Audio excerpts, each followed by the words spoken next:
যোৱাকালিৰ পৰা মিঠাই খাবলৈ বৰকৈ মন গৈ আছিলে আৰু বনাম বুলি ভাবিলোঁ কালাকান। ফাৰ্ষ্ট টাইমৰ কাৰণে কালাকান বনাবলৈ লৈছোঁ। নাজানো কেনেকুৱা হয়, কিন্তু ট্ৰাই কৰি চাওঁচোন কেনেকুৱা হয়। 1 লিটাৰ গাখীৰ মই চানাৰ কাৰণে লৈছোঁ আৰু আধা লিটাৰ গাখীৰ মই ছাইড কৰি থৈছোঁ, মানে মই টোটেল 1.5 লিটাৰ গাখীৰ লৈছোঁ।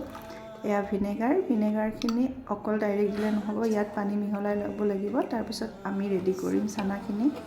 গাখীৰখিনি ভালদৰে উতলাই ল'লোঁ। গেছৰ ফ্লেমটো হাই কৰি থৈছোঁ আৰু গাখীৰখিনি ভালদৰে উতলি উঠাৰ পিছত মই গেছ ষ্টভটো অফ কৰি দিছোঁ আৰু 5 মিনিটমান পিছত মই ভিনেগাৰখিনি অকণমানকৈ দি পেলাই চানাখিনি ৰেডি কৰিলোঁ।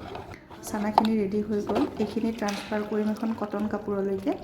আৰু এই চানাখিনিৰ ওপৰত একো ৱেট থকা বস্তু দিব নালাগে, কাৰণ আমি পনীৰ নবনাওঁ, জাষ্ট চানাখিনি আমাক লাগে। চানাখিনি এখন প্লেটলৈকে ট্ৰান্সফাৰ কৰিছোঁ আৰু ভালদৰে এখন স্পুন লৈ পেলাই মই মেটচ কৰিছোঁ।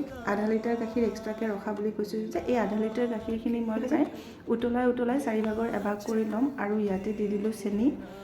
আৰু চেনিখিনি ভালদৰে দি মিহলাব লাগিব অলপ টাইম। ভালদৰে দি মিহলাই লৈছোঁ। তাৰপিছত দিম মই চানাখিনি, মেটচ কৰি থোৱা চানাখিনি দিছোঁ আৰু এইখিনি প্ৰায় 5 মিনিট সময়ৰ কাৰণে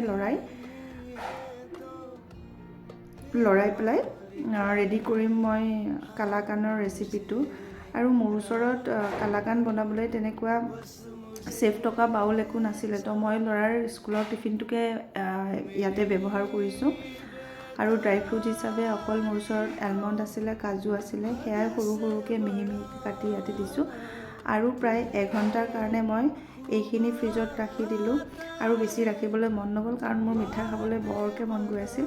কালাকানখিনি বৰ ধুনীয়াকৈ ৰেডি হৈছে। ফাৰ্ষ্ট টাইম বনোৱা হিচাপে বেয়া হোৱা নাই।